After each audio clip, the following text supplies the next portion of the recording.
La dernière question, la question numéro 7. Que penses-tu des mosquées en France? Ben écoute, mon frère Fouad, c'est une question qui est lourde de réponses, qui est une question qui est vraiment. J'aurais à la limite aimé qu'on la revoie sur un autre message audio, parce que c'est une question qui est lourde, vraiment lourde. Mais maintenant qu'on y est, je vais tâcher d'essayer de répondre le plus clairement possible. La construction de mosquées sur un territoire musulman, le prophète sallam, il a dit dans le hadith de Bukhari Muslim, n'emportez pas le Coran sur un territoire ennemi. Le fait de venir construire la maison de Dieu, une mosquée, chez les mécréants, c'est déjà une hérésie. Parce que dès lors que le musulman n'a pas le droit de vivre sur un territoire qui n'est pas gouverné selon les lois de Dieu, qui est un territoire corrompu, pervers, etc., tu n'as pas le droit de venir y vivre. Tu n'as pas le droit de venir y vivre. Et les savants le disent, comme Kardawi l'a dit par exemple, et bien d'autres, Saïd Qutb, etc., bon, bien d'autres. Et donc, à partir du moment où tu n'as pas le droit d'y vivre, et tu n'as même pas le droit de ramener le Coran, n'emportez pas le Coran sur un territoire ennemi. Un territoire ennemi, qu'est-ce qu'on désigne par un territoire ennemi? C'est tout territoire qui n'est pas géré par la parole de Dieu. Tout territoire. Qu'il soit mécréant, païen, idolâtre, enfin bref. Donc à partir du moment où tu n'as pas le droit de vivre sur ce territoire-là, comment tu peux venir construire des mosquées?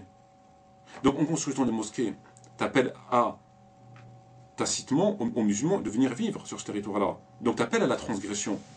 Si tu appelles à la transgression, tu appelles aux conséquences que ça implique. Les conséquences, c'est quoi? Ben, on revient aux mêmes choses. L'abandon des lois de Dieu, le non-port du voile, l'impuissance par rapport à ce dont sont victimes les musulmans à travers le monde, aucune économie, ça revient à la même chose. Et à rester à ce stade. Donc le fait de construire... Vous avez l'exemple de la mosquée dans la sourate Tawba, la sourate 9, où des hypocrites avaient construit une mosquée. C'est dans le Coran. Ils ont construit une mosquée, mais leur intention était autre. C'était pour diviser les musulmans. Qu'est-ce qu'il a fait le prophète alayhi salam? Il l'a brûlé. Reprenez les livres d'histoire. Il a ordonné d'aller brûler la mosquée. Si on compare cette mosquée à ce qu'on fait aujourd'hui à la mosquée de Paris et aux autres, c'est incomparable.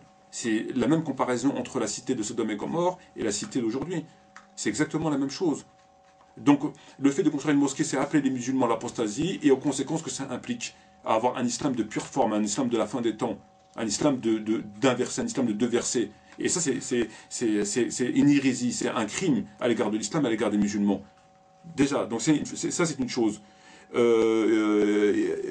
des conséquences, puisqu'on parle des conséquences, une des conséquences par rapport à ça, c'est quoi? C'est que le prêche de la prière du vendredi, sachant qu'on vit chez les ennemis de l'islam, et que c'est eux qui gèrent les mosquées, qui ont autorité sur les mosquées, on est sur leur territoire.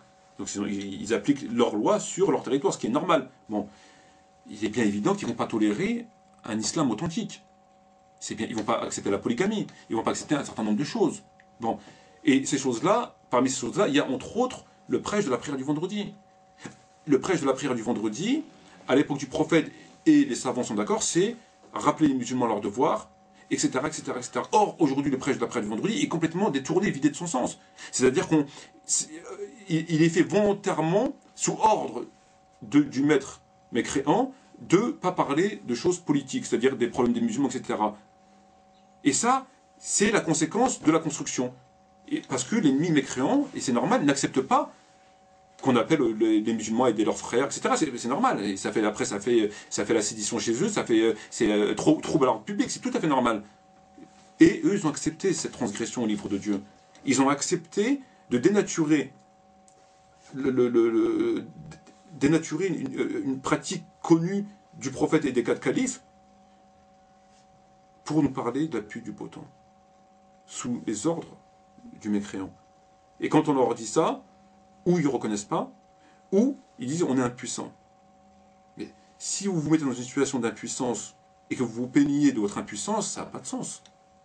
On ne peut pas se mettre dans une situation d'impuissance et se plaindre de l'impuissance. Et eux, c'est eux qui se sont mis dans cette situation-là et qui alimentent cette situation-là. Et pour faire le jongler, ben, on obéit. Vous ne parlez pas de politique, vous laissez vos frères mourir, vous laissez ce que le prophète a ordonné.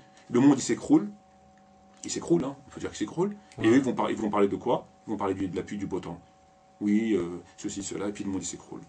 Et ça, c'est très grave, parce qu'on trouve même dans certaines mosquées, notamment la mosquée de Darwa dans le 19e, ou la mosquée de Mantes-la-Jolie, à l'entrée même de ces mosquées-là, il est écrit, il est interdit de faire de la politique dans la mosquée. Interdit de faire la politique dans la mosquée. Il est interdit d'évoquer les problèmes de vos frères qui meurent dans le monde. C'est interdit. Dans la mosquée.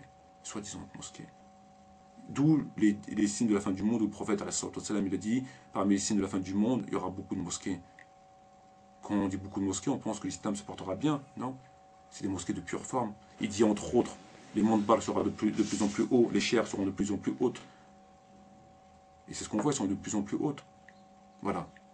Et ça, c'est fait ouvertement. Parce que le patron, le mécréant, a ordonné que c'est comme ça. Et c'est normal. Donc, on accepte de transgresser, il faut se soumettre. Ou alors, il ne faut pas accepter. Eux, ils ont accepté, ils se soumettent. Et après, ils endorment les gens, ils écartent les gens, et ils leur parlent de la pluie du beau temps. J'ai des discours, hein, voilà, par exemple, voilà. En 1976, raconta-t-il, l'association des étudiants islamiques de France, AIEF, à laquelle j'appartenais, a fait une demande de lieu de culte en commun avec une association de harkis. Ils construisent des mosquées avec des harkis, c'est-à-dire des gens qui ont vendu leur pays. Par exemple. On en a d'autres. Une première conclusion se dégage de cette étude. On ne prêche pas le djihad dans les mosquées de France. À quelques rares exceptions près, la khutba ne porte pas sur des sujets politiques. Leur contenu est principalement moralisateur, orienté vers la pratique de la religion musulmane. Souvent l'évocation des fins dernières et la menace de l'enfer sont censés servir à ramener le croyant sur le chemin. Ça, c'est fait exprès. Ouais, on ne parle plus de politique, on leur parle de l'enfer. On leur met en garde contre l'enfer alors qu'on les emmène en enfer. Comment un musulman se préserve de l'enfer? Ben, il se préserve de l'enfer en faisant ses obligations. On les détourne de leur obligation, on leur dit attention à l'enfer. Voilà. Et ça, c'est volontaire. J'en ai d'autres. Mais les responsables de la mosquée doivent encore réunir la totalité de la somme nécessaire estimée à 10 millions d'euros pour faire une mosquée. 10 millions d'euros pour faire une mosquée, mais 10 millions d'euros pour faire une mosquée, mais ils vont faire quoi dans cette mosquée? Elle va servir à quoi? 10 millions d'euros pour faire quoi? Ben pour rien faire. Pour avoir un lieu, et puis pour que l'islam reste en bas, quoi, rien. C'est un lieu de réunion, de passage, etc. 10 millions d'euros, ça coûte ça. La mosquée An-Nour est gérée par une association de harkis. La mosquée An-Nour est gérée par une association de harkis. Une mosquée gérée par des harkis.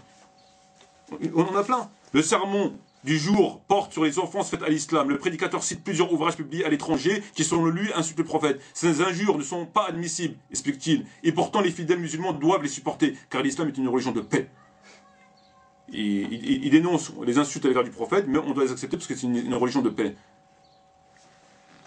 Alors que dans la Sunna, on a des exemples clairs sur cette question-là. C'est une contradiction avec les propos. Mais c'est normal, c'est un prêche. Il ne peut pas dire le contraire. C'est un prêche, il ne peut pas dire. Il ne veut pas de toute façon dire le contraire. Il ne veut pas dire le contraire. Donc voilà. Et ça, c'est carrément contraire à la loi. On a injuré les prophètes à l'époque du prophète, et on sait ce qu'il a fait. On a 2 ou 3 exemples dans les livres d'histoire. Et ben lui, il est en train de dire le contraire. Il te dit on a injuré le prophète, mais on ne doit rien faire, c'est normal. Par exemple, on en a d'autres. On en a d'autres. Je peux vous en citer plein. Et ça, c'est ce qui se passe. C'est ce qui se passe. Donc, on vient sur un territoire où l'islam nous interdit de vivre. On construit des mosquées qui est au cœur d'un État dont la constitution est contraire à l'islam, dans les principes, etc. On appelle les musulmans à y vivre et après on se demande, on se demande pourquoi on ne pratique pas notre religion. On dénature les enseignements de l'islam au nom de notre faiblesse. Voilà.